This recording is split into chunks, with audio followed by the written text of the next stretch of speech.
नमस्कार दोस्तों, स्वागत है आपका DHF अड्डा में। मेरा नाम है आकाश साक्षी। दोस्तों, खबर कंगना रनौत, जयप्रदा, जय बच्चन समेत तमाम विवादों को लेकर जहां इस पूरे संग्राम में नया नाम सामने आया है। नाम है नगमा का। नगमा कांग्रेस की नेता भी हैं।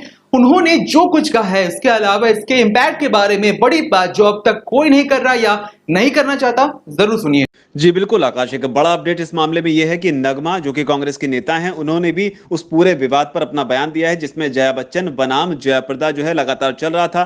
जया बच्चन ने संसद जैसे मंच पर खड़े होकर किस तरीके से बॉलीवुड का बचाव किया वो हम आपको पहले ही बता चुके हैं, जब उन्होंने कहा था कि बॉलीवुड में लोग जो बोल रहे हैं ड्रग्स के खिलाफ, वो जिस थाली में खाते हैं उसी थाली में छेद कर रहे हैं। थाली में छेद की बात को जानना बहुत जरूरी है क्योंकि यहां पर बात सिर्फ छेद की नहीं है, वो मैं आगे आपको बताऊंगा। लेकिन फिलहाल नगमा ने इस पर क्या कहा है, क्योंकि जया बच्चन के इस बयान पर जयाप्रदा ने आपत्ति जताते हुए कहा था कि अगर कहीं कोई गंदगी है तो उसे साफ होना चाहिए, जिसे उनके रवि किशन के समर्थन के तौर पर देखा गया था। लेकिन अब नगमा यानी कि जया बच्चन जो है वो सपा की सांसद हैं, रवि किशन बीजेपी के हैं, जयप्रदा बीजेपी की हैं और नगमा जो कि अब कांग्रेस की हैं, कांग्रेस की नेता नगमा ने, जो कि खुद एक अदाकारा भी रही हैं, उन्होंने इस पर सवाल उठाते हुए कहा है कि दरअसल ये पूरी ड्रग्स की बात करना, सुशांत सिंह राजपूत की न्याय की जो लड़ाई है उसे भ्रमित करना है, उससे जो फोकस है उसे डेविएट करने के लिए ये ड्रग्स की बात जो है वो लगातार की जा रही है। यानी कि एक तरीके से उन्होंने बॉलीवुड का साफ तौर पर बचाव करते हुए ड्रग्स की बात को खारिज कर दिया। उन्होंने साथ ये भी कहा कि जो भी ए लिस्टर्स हैं इंडस्ट्री में, चाहे वो सलमान खान हो, चाहे वो शाहरुख खान हो या तमाम दूसरे हो, वो लोग कभी भी ड्रग टेस्ट नहीं कराएंगे। लेकिन हाँ, मीडिया में जो लोग मौजूद हैं, नाविका कुमार, अंजना ओम कश्यप जैसे लोगों को अपना ड्रग टेस्ट जो है वो जरूर कराना चाहिए। और इसे ही लेकर कामयाब पंजाबन है, उन्होंने भी समर्थन किया है कि इन सब के बीच सुशांत सिंह राजपूत की लड़ाई जो है वो कहीं ना कहीं पीछे छूट जाएगी।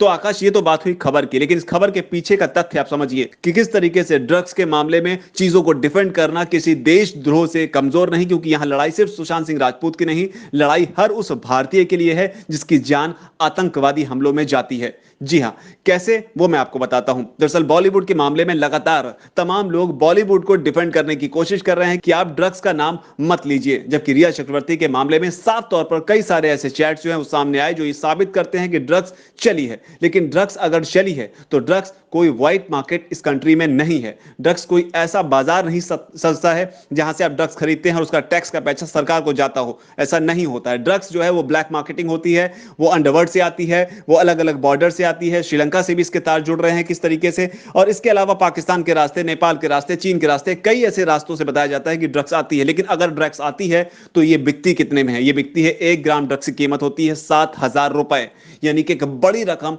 एक मोटी रकम। जब आधा आधा किलो और किलो किलो के हिसाब से ड्रग्स जो है वो जब पकड़ी जाती है तो आप अंदाजा लगा सकते हैं कि ड्रग्स का स्केल कितना बड़ा है पैसों के मामले में। और ये जो पैसा है, ये पैसा कहां जाता है? सोच के देखिए जरा। ये पैसा जाता है आतंकवादी हमलों में इस्तेमाल करने वाले हथियारों के लिए। ये पैसा जाता है उन तमाम आतंकवादियों के पास जिन्हें फंड्स की जरूरत होती है ताकि वो अपनी गतिविधियों को पूरी तरीके से अंजाम दे सकें। ये ड्रग्स ही होती है जिसकी वजह से ताज में, जो मुंबई में ताज हमला हुआ, इस तरह के हमलों को अंजाम दिया जाता है। ये ड्रग्स ही होती है जिसकी वजह से पुलवामा में जो आतंकी हमला हुआ जिसमें हमारे सैनिक मारे गए, उसको अंजाम देने में मदद करती है। ऐसे में अगर बॉलीवुड में ड्रग्स है, जिसके सबूत भी एक एक कर सामने आ रहे हैं, जिसमें कई सारी चैट सामने आ चुकी हैं, उन सबूतों के सामने आने के बाद भी जांच की मांग ना करना और यह कहना कि अगर ड्रग्स के मामले में कोई बॉलीवुड पर उंगली उठाता है तो वो बॉलीवुड में जिस थाली में खाता है उसी थाली में छेद करना कहीं ना कहीं इस देश की थाली में छेद करने के बराबर है।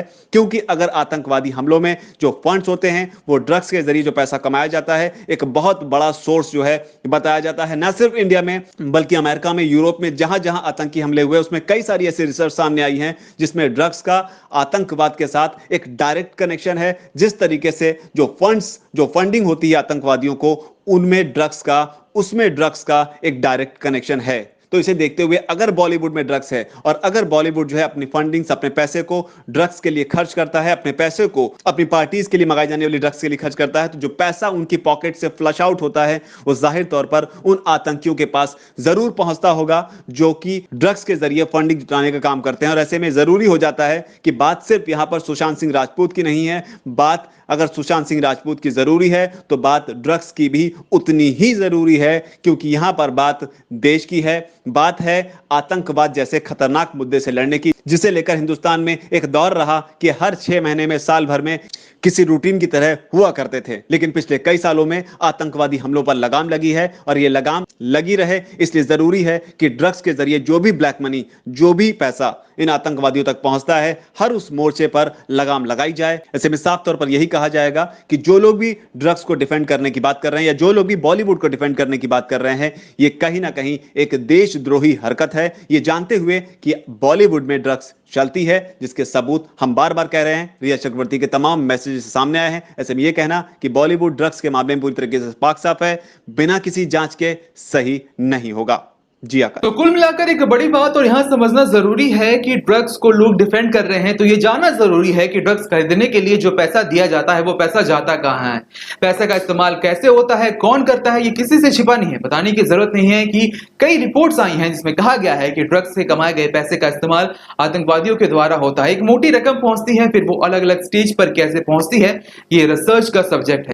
ऐसी कई रिपोर्ट्स हैं जिसमें बताया गया है कि ड्रग्स एक अच्छा खासा जरिया है फंड्स जुटाने का, जिसका इस्तेमाल ये हथियारों को, गोला बारूद को खरीदने के लिए करते हैं। जैसा कि हाल ही में पुलवामा में सुरक्षा एजेंसियों ने 52 किलो विस्फोटक पकड़ा, यानी कि एक और पुलवामा जैसी आतंकी हमले को टालने में कामयाबी हासिल की। तो ये जानना जरूरी है कि जो पैसा ड्रग्स खरीदने के लिए रिलीज किया जाता है वो कैसे देश के खिलाफ ही काम करता है, उन हथियारों, बॉम्बों के रूप में जो इस देश के न जाने कितने ही मासूम लोगों की जान लेते हैं। ऐसे में नगमा का ये कहना कि ये जांच को भटकाने की कोशिश है। ऐसे में काम्या पंजाबी का ये कहना कि ड्रग्स नहीं, सुशांत की लड़ाई ज्यादा बड़ी है। ऐसे में जया बच्चन का कहना कि बॉलीवुड को बदनाम करने की साजिश है।